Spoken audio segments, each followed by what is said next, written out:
एक गांव में एक रामलाल नाम का आदमी अपनी बीवी और 4 बच्चों के साथ रहता था। रामलाल खेतों में मेहनत करके अपने परिवार का पेट पालता था, लेकिन उसके चारों लड़के आलसी थे, जो गांव में ऐसे ही इधर उधर घूमते रहते थे। एक दिन रामलाल ने अपनी पत्नी से कहा कि मैं तो खेतों में काम कर रहा हूँ, लेकिन मेरे इन लड़कों का क्या होगा?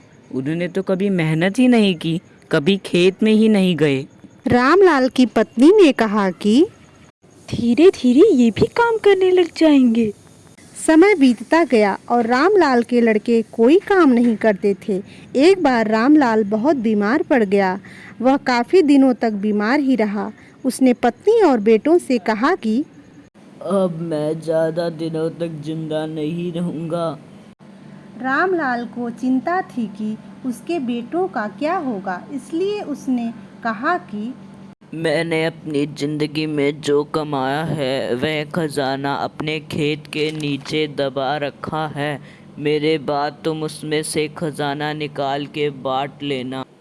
कुछ समय बाद रामलाल की मृत्यु हो गई। रामलाल की मृत्यु के बाद उसके बेटे उसके खेत से खजाना निकालने गए।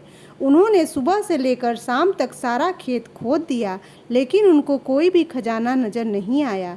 लड़के घर आकर अपनी माँ से बोले, पिताजी ने हमसे झूठ बोला, उस खेत में कोई खजाना नहीं है।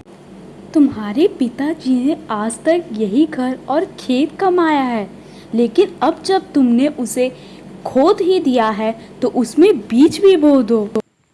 इसके बाद लड़कों ने उसमें बीज बोए और पानी दिया।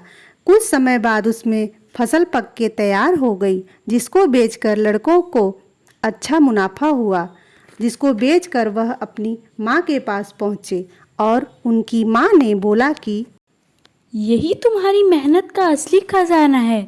यही तुम्हारे पिताजी तुम्हें समझाना चाहते थे। दोस्तों, इस कहानी से यह सीख मिलती है कि हमें आलस को त्याग कर मेहनत करनी चाहिए।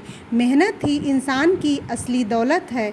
तो दोस्तों, ऐसी ही रोचक कहानियों के लिए जुड़िए हमसे। हमारे चैनल को सब्सक्राइब कीजिए, द सिंह स्टोरीज टीवी को। और मिलते हैं हम आपसे अगले किसी रोचक कहानी के साथ। तब तक के लिए नमस्कार दोस्तों।